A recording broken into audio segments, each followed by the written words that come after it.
So today we are going to go over notarizing Florida divorce packages. Now, these divorce packages can be anything from simplified, that may be 10 to 15 pages, all the way up to a full packet that is a contested divorce, which could include property or children, which means there's going to be a lot more documents involved.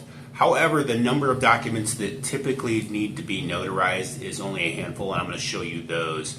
Now, if you are looking to have divorce petition documents prepared, we can assist with that. Now, when it comes to remote assistance, we only are going to assist with simplified, uncontested divorces, because there's a lot of moving parts when we start adding kids and financial affidavits and stuff, and to facilitate that remotely just becomes a bit of a headache. So we only do those in office. However, we do the simplified uncontested. We are able to facilitate that. But I'm going to show you how to notarize the most common documents in one of those divorce packets right now.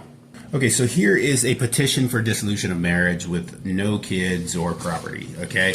So now all this info, again, the person would have to already have that filled out unless they have a document preparer. The petition is going to be notarized, and you're going to put the county, the date, the person, and then, of course, sign, print, ID that was produced, and then stamp. So pretty quick and easy. This one is going to be in every divorce package. Somebody is always going to petition. Notice of Social Security is another common one where we are going to be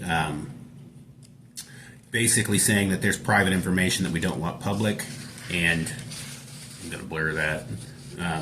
So then that notice of Social Security is also going to be notarized. It is the same exact notarial certificate. Just know that where it says Deputy Clerk or Notary Public, you are the Notary Public.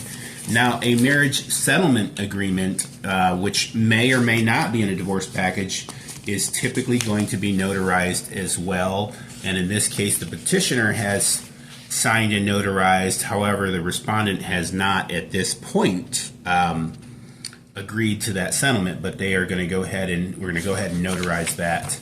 And then lastly, especially with a simplified uncontested, one party may have an answer waiver and request for final judgment, meaning, hey, they're not going to put up a fight. It's usually going to be the respondent saying, I'm not going to contest anything.